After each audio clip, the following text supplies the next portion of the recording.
Hello aspirants, so welcome back to my channel.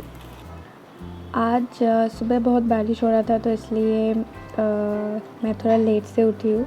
और मैंने पिछले वीडियो में भी बताया था, पता नहीं मुझे अभी क्या हो गया है, मैं मतलब इतना जल्दी नहीं उठ पा रही हूँ। थोड़ा तबीयत ख़राब था। तबीयत ख़राब होने के वक्त से टाइम से मेरा मतलब लेट ही चल रहा है शेड्यूल। तो सुबह सुबह मैंने स्टार्ट किया एनसीईआरटी का इंडस वैली सिविलाइजेशन।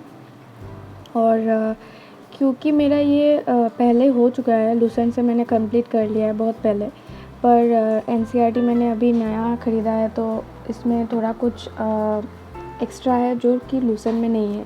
और मेरा जो लूसेंट है वो बहुत पुराना है, 2000 आई थिंक 15 का है, मेरे एक भैया का। तो उधर मतलब बहुत कुछ अपडेटेड नहीं है जो कि एनसीईआरटी में है। हालांकि ये स्टैटिक है बट फिर भी बहुत कुछ लूसेंट में नहीं है और एनसीईआरटी में है। तो इसलिए मैं वही सब मतलब फिगर आउट कर रही थी।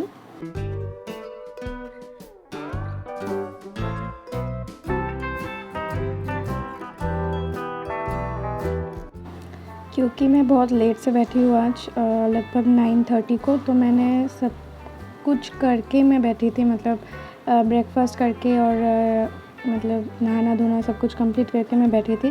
तो इसलिए आज पूरा दिन मुझे यूटिलाइज़ करना था। और तो यही मैं अभी पढ़ रही थी एनसीईआरटी से इंडस वैली सिविलाइजेशन, एंड उसके बाद मैंने स्टार्ट किया आई थिंक इकोनॉमिक्स। और या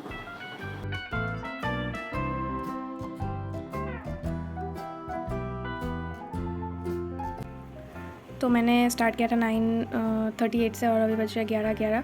और मैंने किया ancient history, Indian history, Indus valley civilisation ही किया बस। और ये मैं कर रही थी अभी इकोनॉमिक्स। वैसे इकोनॉमिक्स से इतना क्वेश्चन तो नहीं आता, बट फिर भी बोला नहीं जा सकता, कभी भी कुछ भी पूछ देता है, तो इसलिए प्रिपेयर रहना ज़रूरी है। तो मैं सब कुछ नहीं कवर कर रही हूँ, बस थोड़ा थोड़ा जो जो इम्पोर्टेंट है वही कवर कर रही हूँ। हार्डली एक या फिर एक क्वेश्चन एक्सपेक्ट कर सकते हैं हम लोग इकोनॉमिक्स से, तो इसलिए वही मैं थोड़ा इंपॉर्टेंट जो है वही कर रही थी, पूरा नहीं करना। अभी भी मेरा थोड़ा ही बाकी है, अब ज़्यादा बाकी नहीं है, वैसे ऑलमोस्ट कंप्लीट हो चुका है। अभी इंडियन फाइनेंशियल सिस्टम और कैपिटल मार्केट और टैक्सेस वगैरह बाकी है, तो ये मैं कंप्लीट कर।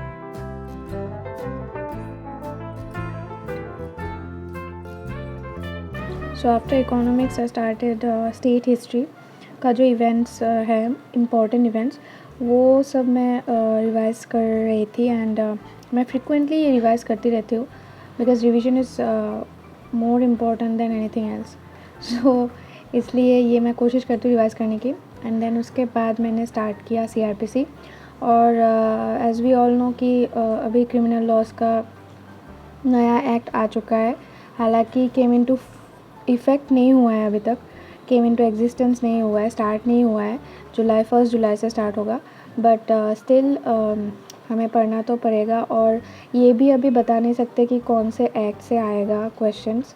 और क्योंकि अरुणाचल या फिर पता नहीं, मैं अभी याद कर नहीं कर पा रही हूँ कौन से स्टेट में मतलब ऐसा हुआ है कि क्रिमिनल लॉ आया है तो दिसंबर में, पर उसके बाद ही एग्ज़ाम हुआ था, पर उन लोगों का क्वेश्चन आया था सीआरपीसी से। सो ये कन्फ्यूजन हो रहा है सबको कि मतलब कौन से एक्ट पढ़ना चाहिए, कौन सा एक्ट नहीं पढ़ना चाहिए, ओल्ड पढ़ना चाहिए या फिर न्यू पढ़ना चाहिए। सो आई वुड सजेस्ट कि आप एक कंपैरिजन चार्ट बना लो कि नए एक्ट में क्या क्या एडिशन हुआ है या फिर सब्सट्रैक्शन हुआ है, और पुराने एक्ट में मतलब क्या था।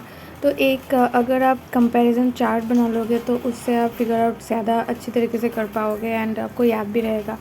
तो इसलिए मैं तो दोनों एक्ट लेके मैं बैठती हूँ और ऐसे मतलब फिगर आउट करती हूँ कौन सा वाला पार्ट एडेड है, कौन सा वाला सब्सट्रैक्टेड है। तो यही है। तो इसलिए बहुत टाइम लगता है अभी कवर करने में, और टाइम लेके पढ़ना ही एक्चुअली अच्छा है। तो मैं कर रही थी चैप्टर 17 सीआरपीसी का, और जो कि अभी हो गया है चैप्टर 18, तो बीएनएसएस में। तो यही सब ज़्यादा मतलब चेंजेस हुआ है, और सीआरपीसी में ज़्यादा चेंजेस हुआ है, आईपीसी में इतना ज़्यादा चेंजेस नहीं हुआ है। सिर्फ पनिशमेंट्स वगैरह ज़्यादा भी हो गए हैं। मतलब पनिशमेंट सपोज़ 3 इयर्स था तो वो अभी मतलब बढ़ के या फिर कम हो गया या फिर बढ़ा है। तो माइनर चेंजेस हुए हैं और 14 सेक्शन आई थिंक आईपीसी में नए आए हैं और सीआरपीसी में बहुत सारा चेंजेस है क्योंकि ये प्रोसीजरल लॉ है। तो यही मैं यहाँ पे दिखा रही थी कि ये मैं ऐसे मैंने किया है। सेक्शंस तो चेंज हुए हैं तो ये मैंने लिख दिया है साइड में नए एक्ट में। और ये जैसे कि ये भी यहाँ पे आप देख सकते हो एक्सीडेड 5,000 रुपीज़, तो ये पहले 1,000 था, तो ये मैंने साइड में लिख दिया कि एडेड। तो इस तरीके से आप कर सकते हो। उसके बाद मैंने लंच किया। लंच करने के बाद मैंने थोड़ा रेस्ट लिया। रेस्ट लेते लेते मेरा बज गया 4:18। तो उसके बाद मैंने कॉन्ट्रैक्ट स्टार्ट किया क्योंकि इस संडे को मेरा फिर से टेस्ट है। और मैंने पिछले वीडियो में बताया था कि मेरा टेस्ट था, टेस्ट सीरीज स्टार्ट हुआ है।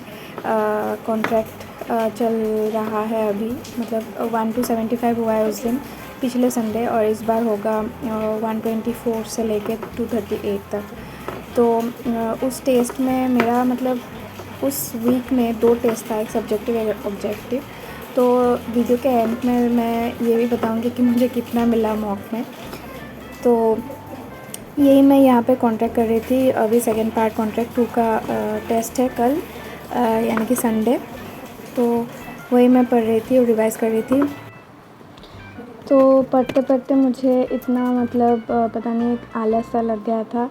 अभी मुझे बाहर जाना था मतलब, तो इसलिए मैं निकल गई थोड़ा टहलने के लिए। एंड कुछ सामान भी लेना था, तो इसलिए मैंने सोचा नहीं थोड़ा वॉक करके आते हैं। तो ये है दिगोली पुखुरी, गुवाहाटी का फेमस प्लेस। तो ये मैं लेके मैं आ गई रूम पे। Then I made tea for myself and then फिर मैं बैठ गई फिर से कॉन्ट्रैक्ट को लेके, क्योंकि मुझे जितना मार्क मिला है इस बार मतलब पिछले संडे का जो एग्ज़ाम था, टेस्ट था, तो उसमें जितना मुझे मिला है, so I was not satisfied with that score. मुझे और ज़्यादा लाना था। और ये सेकंड पार्ट जो है थोड़ा ट्रिकी इसलिए है क्योंकि ये जनरल बातें हैं, तो यही मतलब सेक्शन में दिया हुआ है, तो इसलिए इतना ट्रिकी है। तो मुझे मिला ये 14 नंबर पे मेरा नाम है निकिता दास, मुझे मिला 78 out of 100। So I was not satisfied and मुझे ज़्यादा लाना था। और ऑब्जेक्टिव में तो 78 मिला एंड सब्जेक्टिव में सीआरपीसी का सब्जेक्टिव था, तो उसमें आउट ऑफ 50 मुझे मिला था आई थिंक 18.5।